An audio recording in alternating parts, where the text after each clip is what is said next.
Glória a Deus, abra sua Bíblia comigo.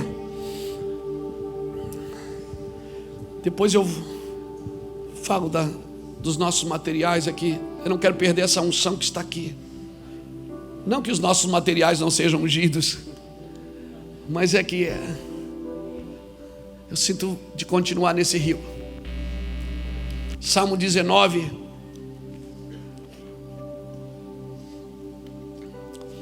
A você que está aqui pela primeira vez, seja tocado, seja curado. Quem está pela primeira vez? Você que veio de outra igreja, não existe outra igreja. Você que veio de outra denominação, de outra comunidade de fé, você que veio de outra cidade, de outro estado, amém? De outro país, seja muito bem-vindo. Você está hoje na terceira reunião. Nós tivemos 2 reuniões, uma de manhã e uma à tarde. Seja muito bem-vindo, amém? Certamente Deus o trouxe aqui para um propósito. E nós não somos perfeitos, não temos nada para dar, a não ser aquilo que recebemos do Senhor, mas o que nós temos está na mesa. Coma, desfrute, amém? O nosso evangelho é simples, é o evangelho da Bíblia. Não temos muitas palavras bonitas, a não ser quando o Jackson prega.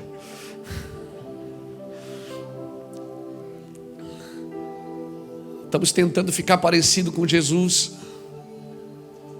Louvado seja Deus. E talvez muitos dos seus problemas são problemas que nós vivemos também. E se nós vencemos alguns, também podemos ajudar você a vencer os seus. Amém? Amém? Glória a Deus. Abra comigo Salmo 19. E o verso de número 7. Diz assim: a lei do Senhor é perfeita e refrigera a alma. O testemunho do Senhor é fiel e dá sabedoria aos simples. Os preceitos do Senhor são retos e alegram o coração. Os mandamentos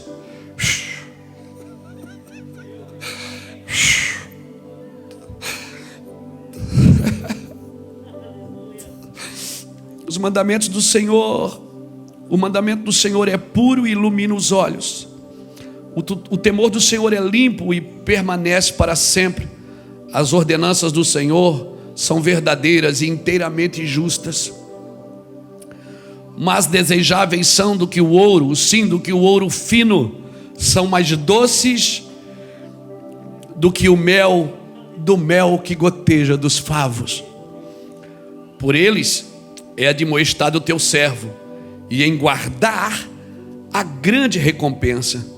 Quem pode entender os seus próprios erros? Quem pode entender os seus próprios erros? Expurga-me tudo os que me são ocultos. Também da soberba guarda o teu servo, para que não se assenhoreie de mim, e então eu serei sincero e ficarei limpo de grande transgressão. Sejam agradáveis as palavras da minha boca, sejam agradáveis as palavras da minha boca e a meditação do meu coração perante a tua face, ó Senhor, rocha minha e redentor meu.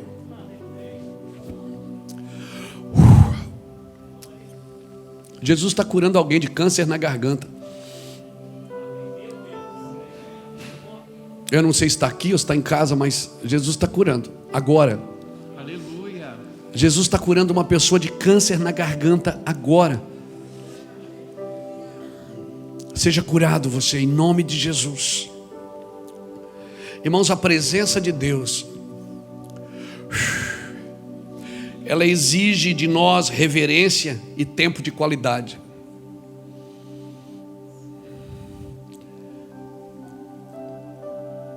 A presença de Deus, ela exige de nós.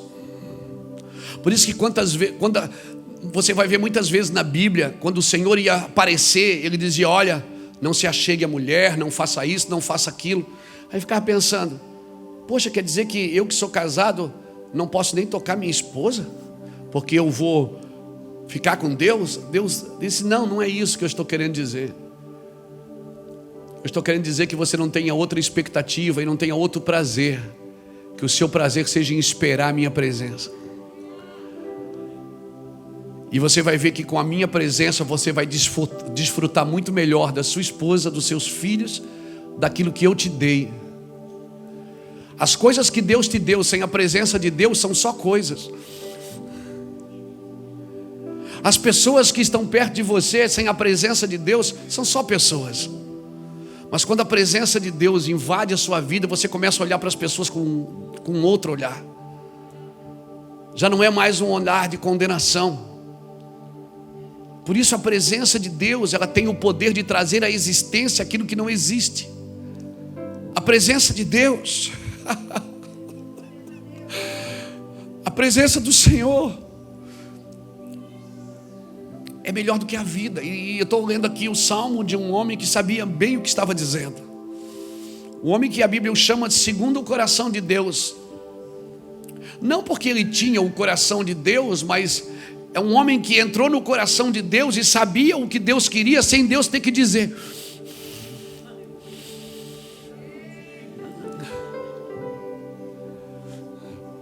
Um homem segundo o coração de Deus é aquele que está tão perto, que sabe o que Deus quer sem Deus ter que pedir.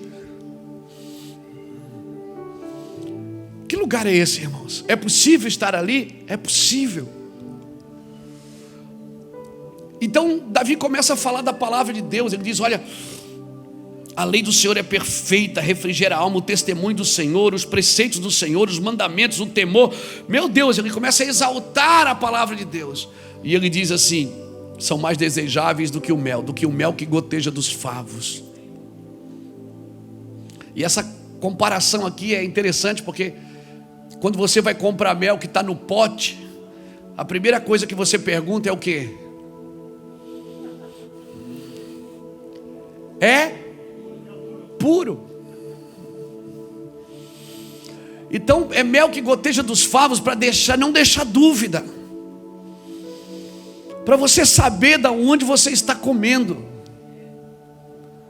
Não é um evangelho embalado, promocional, motivacional. Não, é um evangelho puro. Comer de Deus, irmãos, é um evangelho puro. Porque até com a palavra que é mal colocada às vezes pelo pregador, você é tolerante. Porque você sabe que você está comendo de algo puro. Então ele começa a dizer: a lei do Senhor é perfeita, os preceitos do Senhor, as ordenanças do Senhor, o temor do Senhor. E ele diz uma coisa interessante aqui, que é: ele diz: por eles é demonstrado o teu servo, em guardar a grande recompensa. E aí ele faz uma pergunta: quem pode entender os seus próprios erros? Quem pode entender os seus próprios erros? E ele diz: da soberba guarda o teu servo. Da soberba guarda o teu servo. Uau! Guarda o teu servo para que isso não se assenhoreie de mim. Então eu serei sincero e ficarei limpo de grande transgressão. E serão agradáveis as palavras da minha boca. Porque a boca fala o que? O que está cheio o coração. Se o coração estiver cheio de orgulho, a boca sempre vai propagar a você primeiro do que a Deus. E se você tentar mostrar alguma coisa, você não consegue mostrar a glória dele. Sempre que o homem quer mostrar alguma coisa primeiro, ele não consegue mostrar quem Deus é na vida dele. Irmãos, eu oro para que você ame ter sido escolhido por Deus. Eu oro para que você ame ter sido escolhido por Deus. Hoje muitas pessoas correm atrás do sacerdócio, querem ser usadas por Deus. Glória a Deus, isso é bom. A Bíblia diz que aquele que almeja o episcopado, grande coisa almeja. E aí começa a dizer o que é necessário para este homem ou para esta mulher. Neste caso de Timóteo, fala para o homem. Deixa eu te falar uma coisa. Querer ser usado por Deus é maravilhoso, mas a minha oração é que você ame ter sido escolhido por Deus para ministrar ao próprio Deus, porque isso é sacerdócio. Você jamais pode ministrar a pessoa se você não ministra no coração de Deus. Jamais você deveria abrir a sua boca para tocar gente se você não ministra primeiro no coração de Deus, porque sacerdócio é isso, é ministrar a Deus, e depois de ministrar a Deus é ministrar a pessoas. Por isso eu e você precisamos ministrar a Deus. Como pastor, eu confesso para você, eu nunca procurei reunir pessoas só para me ouvir. Eu sempre procurei levá-las a uma adoração a Deus. Por isso que eu canto junto, nem sei cantar, atrapalho eles um monte. Sabe aquele cara que é o dono da bola? Não joga nada, mas é o dono da bola. Aí deixa ele jogar porque ele traz a bola. É mais ou menos o que acontece comigo aqui. Eles deixam eu falar no curso, eles deixam eu cantar, só na dança que ainda não liberou para mim. Não é? Mas o meu ministério não é pregar para você ouvir, é deixar você tão louco por Jesus, é procurar deixar você tão apaixonado por Jesus, tão louco por Jesus, que como nós cantamos naquela canção, que todos os outros amores sejam queimados. Porque você não pode, é inadmissível você amar alguma coisa mais do que você ama a Deus.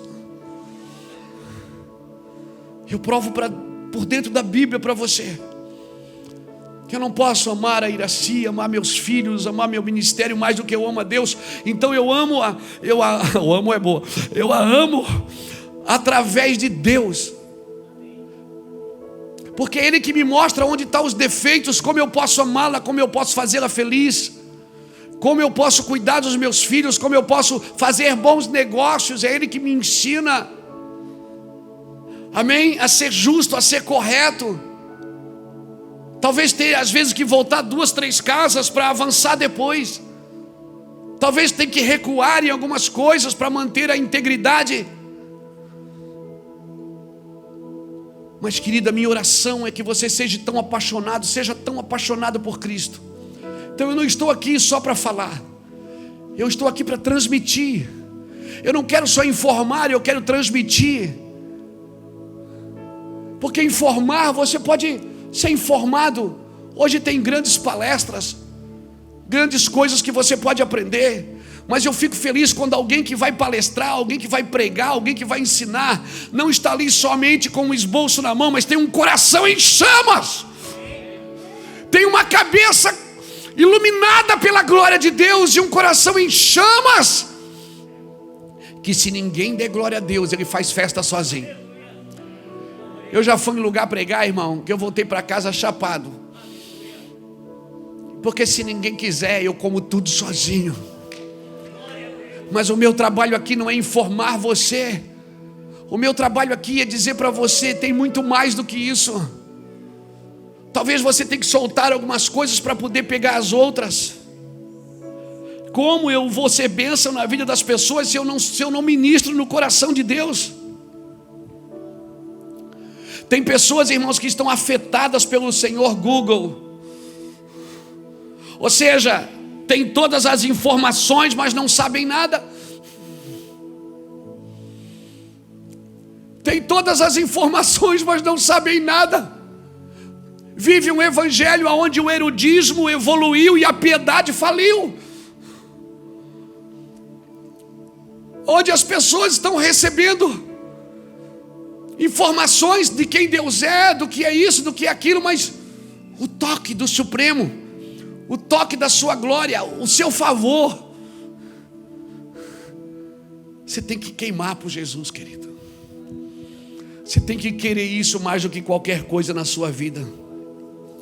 E eu te falo, todo homem que é duro para receber a presença de Deus ou receber a instrução, torna-se um obstinado pelos seus próprios desejos. Toda pessoa que é dura para receber de Deus,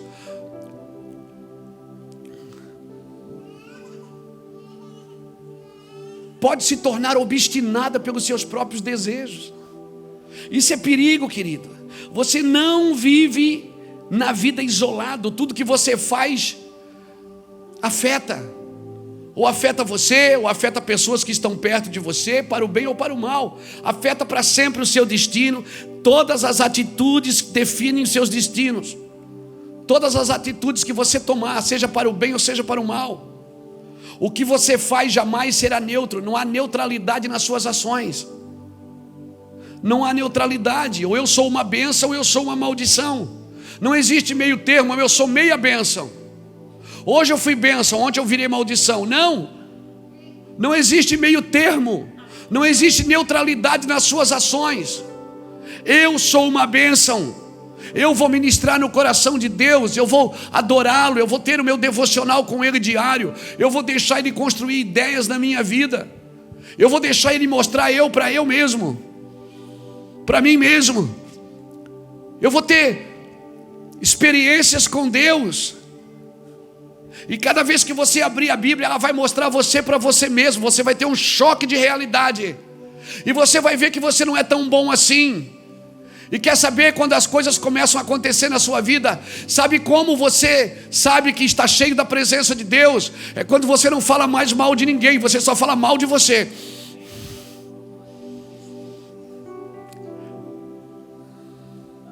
Mas às vezes a tua vida é tão insignificante que você tem que falar de alguém para tornar a sua vida significativa. Mas a tua vida pode se tornar significativa se você entregá-la ao Senhor e deixar o Senhor através de você dar significado e propósito para a sua vida. Aleluia. Quando você se permite receber mais glória, mais aplausos, mais reconhecimento do que a sua estrutura pode suportar, você quebra, meu irmão. Você quebra. Por isso que toda pessoa que recebe mais glória, mais elogios, mais aplausos do que pode suportar, quebra. Porque glória é peso, é cabode. Por isso Deus quer estruturar você primeiro para receber o que Ele tem para te dar. Quer colocar fundamentos na sua vida. Na minha vida, fundamentos. É isso que o Senhor deseja. Então quando eu me reúno com os meus irmãos, eu não estou na igreja porque eu preciso de uma vitória. Não, eu preciso entender que eu sou um vitorioso. E chegando em primeiro ou em segundo, eu venci. Ou em terceiro, eu sempre vou vencer. Porque não há negatividade naqueles que vivem com Cristo. Até as coisas ruins cooperam para o bem daqueles que amam a Deus e andam segundo o seu propósito. Precisamos ter atitudes que nos sensibilizam. E não atitudes só que produzem adrenalina. Porque às vezes você está adrenalinado e perde a noção do perigo. Por isso que é necessário reuniões como essa, que faz você enxergar a si mesmo. E diga para mim, eu sei, eu vivo isso. Quanto mais eu entro, mais inadequado eu me sinto. Quanto mais eu oro, mais eu fico boquiaberto com Deus e digo, como que o Senhor pode tocar um cara que nem eu e abençoar um cara que nem eu, cheio de defeitos, cheio de dificuldades. E quanto mais eu entro e quanto mais eu oro, eu nunca acordei com o sentimento de ser perfeito ou de ser santo.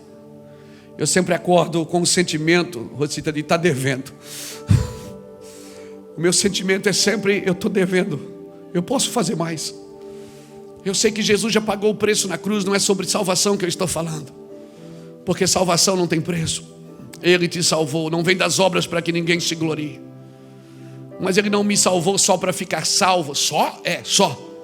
Ele me salvou para salvar. Ele me salvou para representá-lo. para ser uma bênção na vida das pessoas também. Então eu nunca acordei com o sentimento: hoje eu estou santo.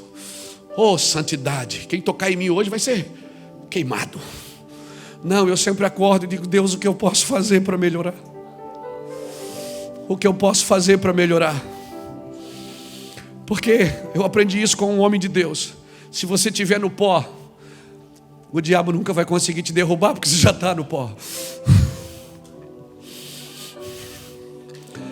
Se você estiver aos pés dele, é o lugar mais alto que você deve estar.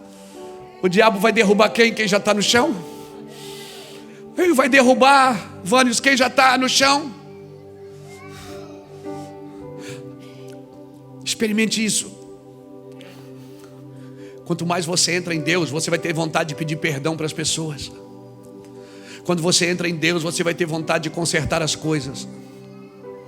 Não, mas eu não tenho. Então você não entrou em Deus, você entrou na igreja, você entrou na religião, você entrou no culto, mas o culto não entrou em você. Porque quanto mais eu entro, mais eu quero consertar as coisas, mais eu quero ser bom para os meus irmãos, mais eu quero fluir. Pastor Jamal, meu amigo que mora nos Estados Unidos, ele disse uma vez para mim: flua, Luiz, flua, você é um bom homem, apenas flua. Eu vim aqui dizer para você hoje: flua. Flua naquilo que você é bom, e naquilo que você precisa ser consertado, deixa Deus fazer. Deixa Deus pegar você pela mão e entrar pelos portais eternos e dizer: Luiz, você vai viver eternamente. Não tente provar nada para ninguém agora. Não tente ser o melhor. Você não é a última Coca-Cola do deserto, nem a última bolacha do pacote. Você não está correndo 100 metros rasos, que quem chegar primeiro ganha. Você está numa maratona. Não importa se você é o 21º, o 54º, o 69º, não importa. Importante é que você correu a carreira que te está proposta. Importante que você não está competindo com o oponente, você está competindo com você mesmo. Você está vencendo os seus limites, as suas mazelas, os seus pecados, as suas dificuldades. Porque sabe o que é viver em santidade?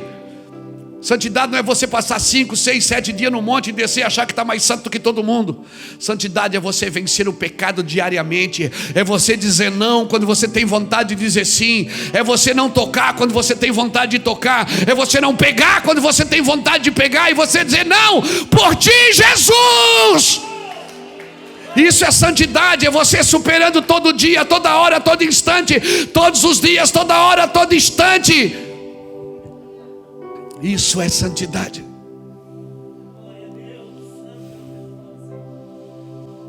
Por isso, cuide da sua vida, não da vida dos outros. Cuide se você está cumprindo esse propósito.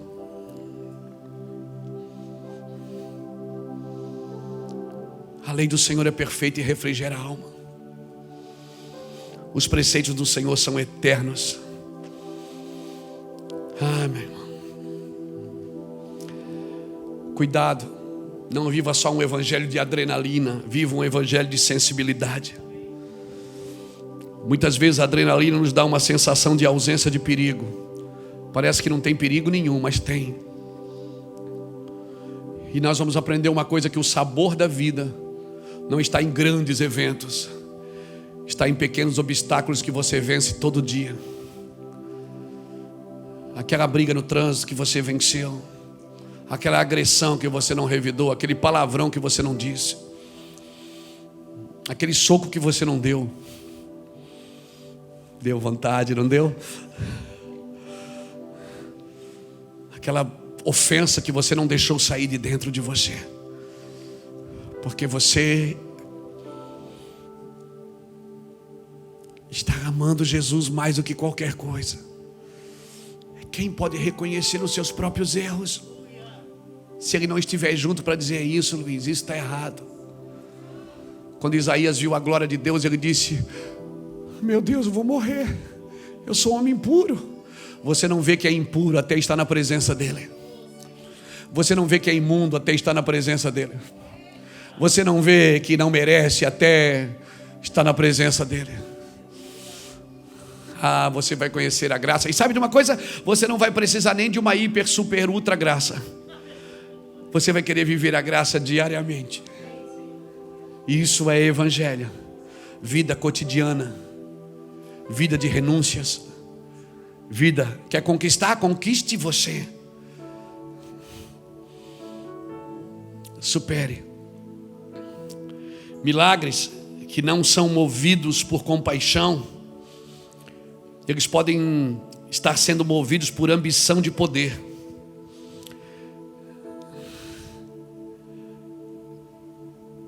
Eu não desejo fazer milagres para que o meu ministério cresça. O nosso sentimento tem que desejar o milagre para que as pessoas sejam curadas.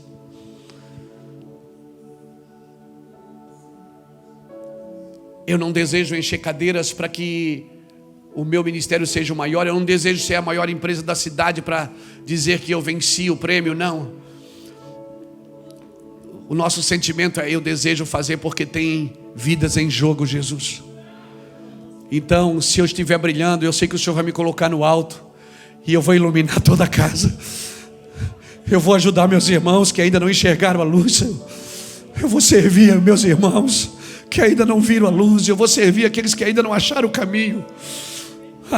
Por isso que se você estiver brilhando, Ele não vai te esconder debaixo de uma vasilha. E se ainda alguém quiser te esconder, não vai conseguir. Porque se Deus te mostra, ninguém mais te esconde. Aleluia. E se Deus te esconde, ninguém mais te mostra. Então o meu desejo de ser, de ter e de fazer não deve ser por mim, deve ser pelo outro. Porque eu tenho desejo que o meu irmão seja tocado por aquilo que Deus me deu. Aleluia. Esse deveria ser o nosso sentimento. Irmão, eu não tenho, mas eu tenho. Por isso que quem tem, ele diz: quem tem sede, o que é que ele disse? Vem a mim e beba. Por que ele disse isso? Porque ele tinha para dar. Ele disse: quem tem fome, vem a mim e coma. Porque Ele não dá para você comer sozinho. Não tem coisa mais chata no mundo do que comer sozinho. Sentar numa mesa para comer sozinho. Coisa gostosa é repartir, é sentar. E Deus é assim. Jesus é assim. Ele chamava todo mundo, mandava repartir. Compartilha.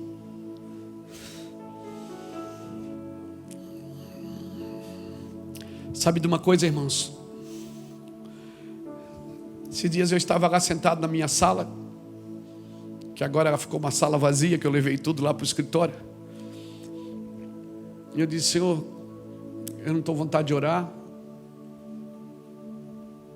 eu não estou com vontade de chorar, eu não tenho sentimento, parece que eu estou vazio. Eu não estou com vontade de ler um livro, tem tantos aqui. Ele disse: Luiz, você já tem mais informações do que você pode obedecer. Sabe o que você precisa? Você precisa da minha presença. Fica quietinho aí. Faça nada não. Eu não quero só que você saiba, eu quero que você seja transformado. Você tem mais informações na sua cabeça do que você pode obedecer. Eu quero que você entenda, irmãos, eu não estou fazendo aqui apologia contra os ensinos. Nós temos, hoje teve escola bíblica dominical de manhã, salas eu estava vendo, tudo cheio. Mevan Academy está bombando.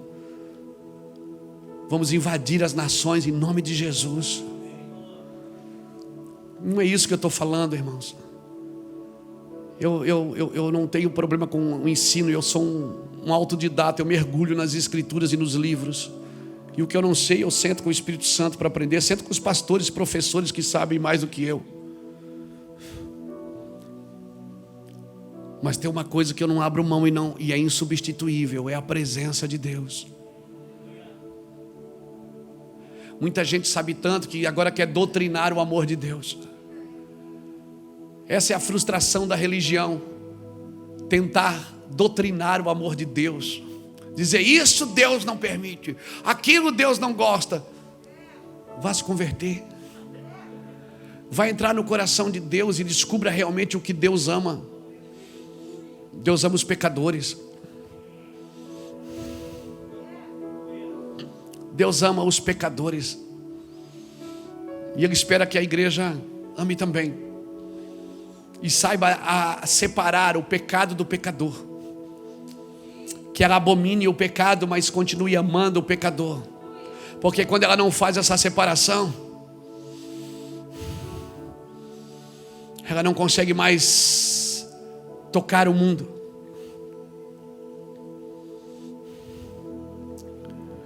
Aleluia. A lei do Senhor, o testemunho do Senhor, os preceitos do Senhor, os mandamentos do Senhor, o temor do Senhor, as ordenanças do Senhor. Afinal de contas, toda a palavra que sai da boca de Deus tem um propósito. Tudo tem um propósito. Isaías 55:11 diz que ela prospera, que a sua palavra prospera para aquilo que foi designada, e ela não lhe volta vazia. Quando a palavra é liberada, ela não volta vazia. Ela é como a nuvem e a neve que cai do céu, a Bíblia diz em Isaías 55. A nuvem e a chuva que cai do céu, você vê, mas você não vê ela voltar, e ela volta, porque ela pega tudo que tem dentro de você e leva de volta. Assim como cai a chuva do céu e a neve, e para lá não tornam, mas antes rega a terra e dá semente ao que semeia e pão ao que come, assim a palavra que sai da minha boca, ela não voltará para mim vazia, mas prosperará para aquilo que foi designada. Toda a palavra de Deus liberada tem um propósito, ela não volta vazia. Só que quando você está recebendo a palavra como você está recebendo aqui, olha o seu olho, você está lacrimejando, você está vidrado na palavra, e essa palavra tem um propósito. Você não pode sair daqui e ignorar o que você recebeu, porque o propósito dessa palavra é entrar dentro de você e arrancar tudo que não é Deus, tudo que não foi Deus que colocou. Porque a chuva cai do céu e a neve, mas para lá não torna, ela torna. Você não vê tornar, porque o processo é evaporação. Então quando está chovendo você vê chover, mas quando a chuva volta você não vê. E porque você não vê a chuva voltar, você acha que acabou o processo. Por isso você só celebra quando recebe, mas não celebra quando esvazia. Pegou? Porque o processo é evaporação. Você não está vendo, mas Deus está fazendo uma limpeza no seu templo. Deus está fazendo uma limpeza no seu templo, irmãos. Mas eu não estou vendo. Não, você não vai ver, é invisível o processo. Então não celebre só quando você vem no culto, não celebre só quando liga música, não celebre só quando alguém pega o microfone, não celebre só quando você liga a TV. Celebre quando você está sendo torturado pela palavra. Torturado esmagado pela palavra, moído pela palavra, porque ela não vai voltar para Deus vazia. Quando Deus libera uma palavra para você, ela não volta vazia, porque ela tem um objetivo de levar você para Deus. Você não está vendo, mas Deus está te arrebatando de pouco em pouco. Ele está levando as coisas de dentro primeiro, porque onde estiver o teu coração, aí vai estar o teu tesouro. Você não está vendo, você acha que está perdendo tudo, mas Ele está pegando você por dentro e levando você para Ele. Só ficou o vasilhame aqui, meu amigo. Por isso eles diziam: Jesus, mostra-nos o teu reino. Ele dizia: não é daqui. Faz alguma coisa para que a gente acredite. Ele disse: eu só faço o que vejo o Pai fazendo. Jesus não se movia por necessidade, Ele se movia por propósitos. Quando Ele estava curando um doente, não era só porque aquele homem estava doente. Ele estava mostrando como será no milênio. Ele estava mostrando como será no reino eterno de Yeshua. Tudo que Deus mostra tem ensino, tudo que Deus faz tem ensino. Então deixa Ele pegar você por dentro. Essas angústias que a gente tem, pastor, parece que a gente vai morrer, devia. Você gosta quando você está recebendo a profecia, recebendo o toque, recebendo a unção. Meu Deus, hoje estava fogo, caí 3 vezes na unção. Mas quando Ele está moendo você, você não gosta, porque você não vê o resultado. Mas Ele está fazendo. Isaías diz no capítulo 55, versículo 11, que a palavra prospera para aquilo que foi enviada. Por ela é admoestado o teu servo, Davi diz, e em guardar a grande recompensa. Qual é a recompensa que tenho de guardar a palavra? Porque eu sou instruído para não perder o que um dia Ele me deu. Para não perder. Para que todos os meus anseios, mazelas, vontades sejam queimadas e a vontade dele prevaleça sempre. Porém, pastor, mas isso não é automutilação, não? Não é autotortura, não. Porque Jesus nunca colocou um cabresto na minha boca e disse: vem cá, você é meu. Não sejais como o cavalo e como a mula, que precisam de cabresto, senão não vem a ti. Mas instruir-te-ei o caminho que deves seguir, guiar-te-ei com os meus olhos. Sabe o que ele está dizendo? Eu vou olhar tanto para você, só que eu vou tirar você desse ambiente e trago você para mim. Deus não quer guiar você no cabresto. Desculpa aqui, Ricardo, mas eu vou te usar aqui, cara. Pensa que é só o Jacques que faz teatro? Eu também faço. Porque cabresto, ele fica atrás, conduzindo. Ele não, ele quer guiar com os olhos. Ele diz: guiar-te-ei com os meus olhos, instruir-te-ei o caminho que deve seguir, guiar-te-ei com os meus olhos. A pergunta é: como que alguém que anda de costa sabe o caminho? Porque ele não sabe o caminho. Ele é o caminho. Ele é o caminho, Ricardo. Ele não quer guiar você daqui. Essa é a diferença de Saul e Davi. É que Saul pastoreava mula, e mula você toca. Davi era pastor de ovelha. Ovelha, elas te seguem. Nada está na Bíblia por acaso, meu irmão. Obrigado, Ricardo. Instruir-te-ei o caminho que deve seguir, guiar-te-ei com os meus olhos. Mas como que ele vai guiar se você está tão ocupado vendo outras coisas? Você nem desliga o celular para ver ele. Você quer ver como está o mundo, você quer ver como está a Covid, você quer ver como se aumentou ou diminuiu as suas redes. Ele está dizendo: para um pouco, olha para mim. Olharam para ele e foram iluminados. Salmo 34, verso 5 diz que olharam para ele e foram iluminados, e os seus rostos não ficaram confundidos. Acorda, Brasil. Para de olhar para tudo quanto é coisa e olha para mim, diz o Senhor. Para de olhar procurando alguém para salvar essa nação. Quem vai salvar esta nação sou eu, diz o Senhor. Para de olhar para alguém salvar essa igreja.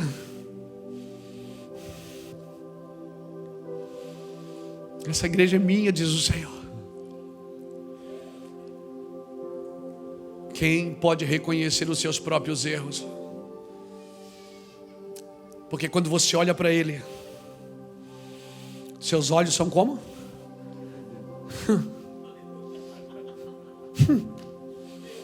Você dá uma olhada para Ele, Ele dá uma olhada para você, começa a queimar tudo. Você não precisa nem falar, Ele só olha. Quando Ele olha para você, Ele começa a queimar tudo que não é dele. E você sabe que está queimando, porque Ele permite você saber que você está sendo liberto. Mas eu já fui liberto. Você foi liberto do diabo, mas ainda tem uma natureza caída que ainda gosta do pecado. E isso é você que vai ter que dizer não. E quando Ele bater a sua porta, você vai olhar para quem? Guiar-te-ei com os meus olhos. Sua carne vai querer, sua mente vai dizer: ah, o que tem? Mas os olhos dele vão olhar para você. Por isso que quando Pedro negou, ele não precisou falar nada. A Bíblia diz que ele só olhou para Pedro.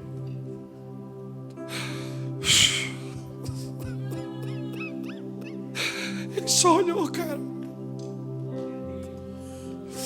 Ele olhou para Pedro. Por isso que quando Pedro viu ele na praia, jogou-se em água de novo. Pedro não podia acreditar que Jesus foi atrás dele. Pedro não podia crer que Jesus estava dando mais uma chance a ele. Pedro chegou a oferecer para João e disse: e esse, Senhor? E esse, o que vai ser dele? Jesus disse: com ele é outra coisa. Não te preocupa com ele, mas apacenta as minhas ovelhas. Hoje Deus te chamou para vê-lo. Você não importa o preço do perfume derramado, tua presença vale mais. Tua presença vale mais. E não importa o preço do perfume derramado, tua presença vale mais. Tua presença vale mais. E não importa o preço do perfume derramado, tua presença vale mais. Tua presença vale mais.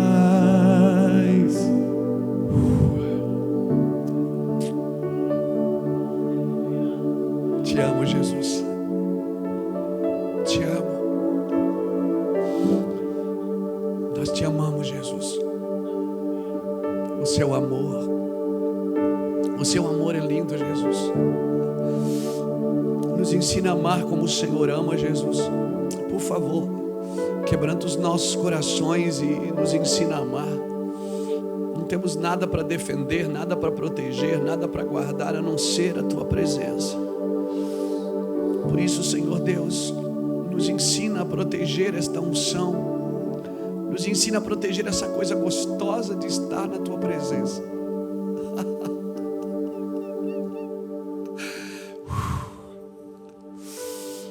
Ele está aqui. O Senhor da tua vida está nesse lugar. O Criador de todas as coisas, que diz: o céu é o meu trono, a terra é o estrado dos meus pés. Mas aonde está o lugar que você me preparou? Aonde está o lugar do meu descanso? Ele está dizendo: eu quero descansar em você, quero estar com você. Receba da sua glória, receba do seu amor, da sua unção, do seu fogo. Mergulhe, mergulhe até acabar o ar, até acabar as forças. Dê a Ele honra e força. Deus criou você para ser, para ter e para fazer, para representá-lo. A Bíblia diz em Gênesis 1:26 que Ele te criou para ser a sua imagem, a sua semelhança. Hebreus capítulo 12, versículo de 6 a 13, depois você lê, Ele me convida para ser participante da sua santidade, porque a santidade dele é dele, não é minha. A santidade é Ele que derrama sobre a minha vida. A santidade que eu alcancei não pode ser só fruto dos meus estímulos. Eu tenho que ser livre dos meus estímulos. Muitas vezes os meus estímulos são só religiosos. A santidade é Ele que derrama. E Hebreus no capítulo 12, versículo de 6 a 13 diz: se nós queremos ser participantes da santidade do Senhor e sermos recebidos como filhos, nós temos que aceitar a sua palavra como correção e direção das nossas vidas. Não existe outra forma. Deus me criou para ser a sua imagem, para ter a sua glória e para fazer a sua obra. A imagem é a dele, a glória é a dele e a obra é a dele. Eu fui chamado, você foi chamado para ser a sua imagem, para representá-lo. Quando as pessoas olham para mim e para você, elas deveriam ver ele, ver as atitudes dele, ver a expressão de amor dele, ver a sua glória.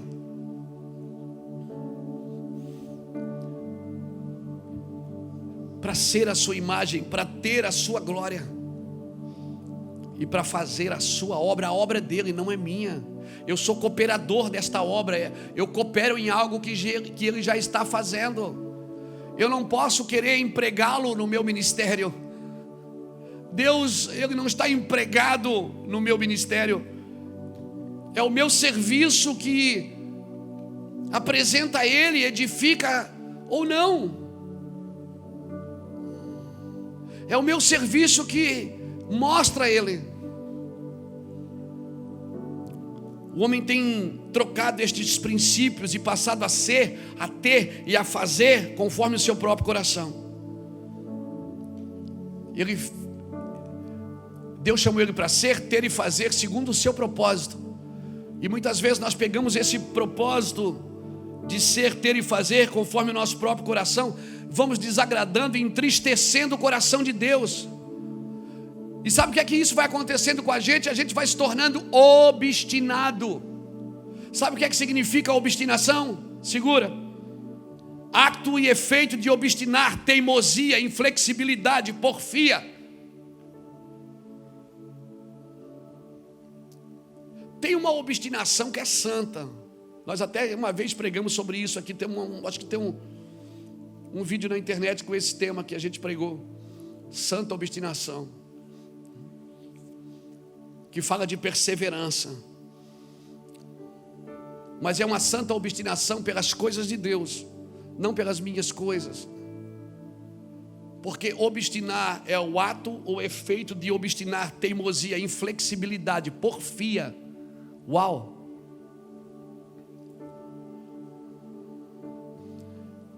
E quando Samuel está falando com Saul, no capítulo 15, versículo 23 de 1 Samuel, ele está dizendo para Saul assim: olha, saibas tu que rebelião é como o pecado de feitiçaria, e obstinação é como o pecado de idolatria. Porque todo obstinado é idólatra. E não pensa que ele está diante de uma imagem adorando como a gente acha. Não, idolatria é idolatria, latria é serviço a um ídolo.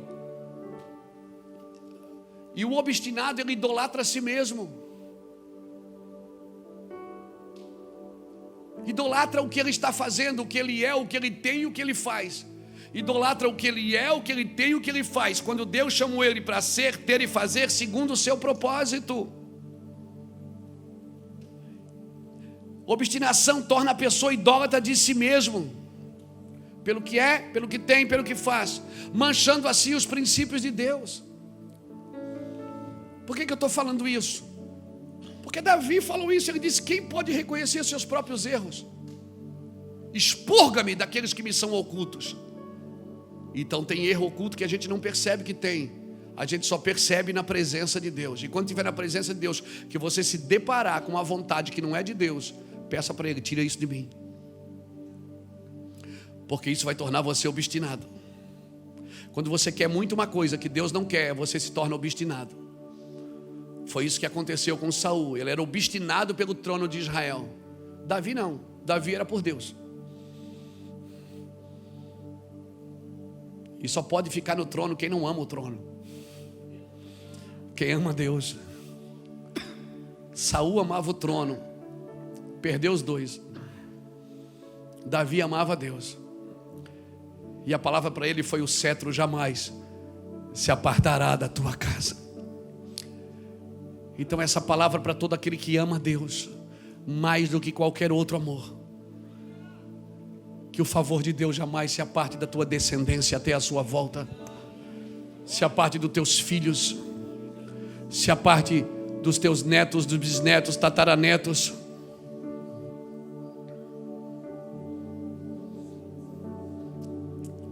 Então, irmãos, não se trata só de parar de comer um hambúrguer. E você sabe do que eu estou falando. Se trata de ensinar os filhos o que é o verdadeiro amor. Se trata de discipular os seus filhos em casa. Não reclame depois de coisas que você não faz com as suas crianças. Esse é o trabalho da igreja. Eu volto a falar que o Fernando falou, o pastor Fernando. O mundo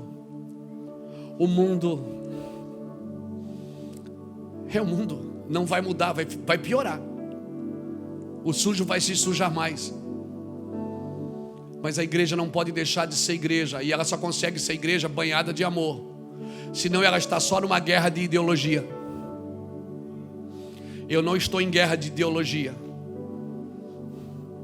Alguém me perguntou: o senhor não vai se manifestar? Eu não. O meu reino não é deste mundo.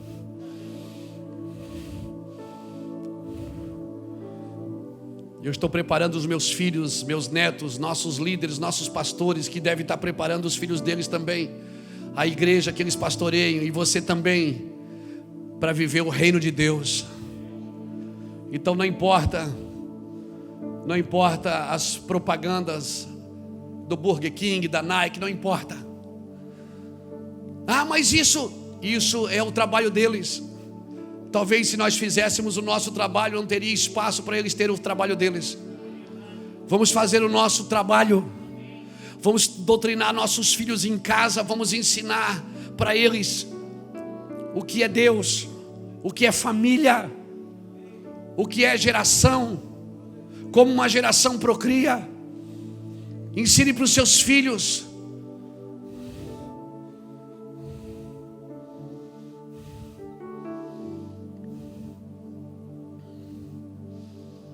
Está me entendendo, irmãos?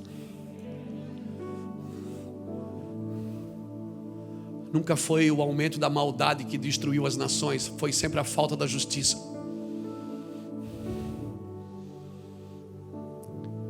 Expurga-me, Senhor, daqueles que me são ocultos, e da soberba guarda o teu servo. Deus não nos chamou só para mostrar. Deus não nos chamou só para fazer. Deus nos chamou para representá-lo.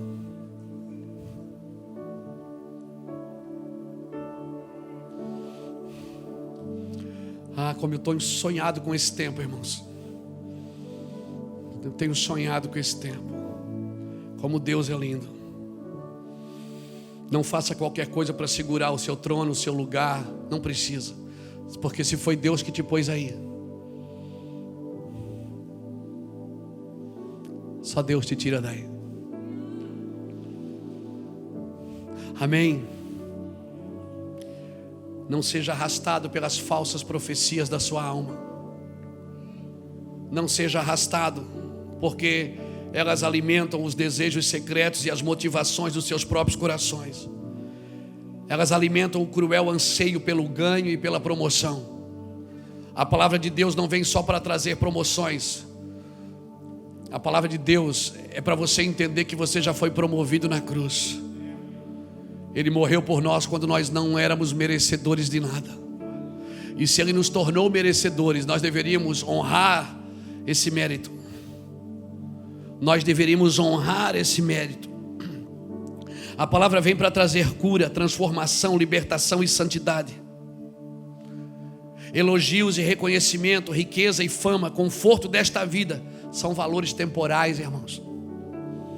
Desfrute todo o dinheiro que Deus botar na sua mão. Desfrute todas as coisas que Deus der a você. Desfrute, mas entenda, são valores temporais. O que você não pode perder são as recompensas eternas. As coisas eternas, elas são definidas de como você gastou as coisas temporais, de como você investiu as coisas temporais, o tempo que Deus te deu, os recursos que Deus te deu, a fama que Deus te deu, as condições que Deus te deu ou não. Por isso eu oro, deixe o Espírito Santo penetrar profundamente e implantar em você o significado desta verdadeira recompensa, em guardar a sua palavra. porque em guardar a sua palavra há grande recompensa.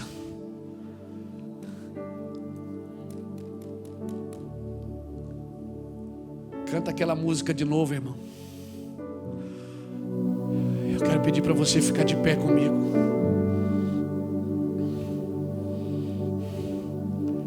A verdadeira palavra profética nos edifica e nos fortalece para vencer as tempestades da vida. Olha aqui para mim. Falsos profetas não são aqueles que estão jogando cartas de tarô, estão lendo a mão, estão lendo cartas, não.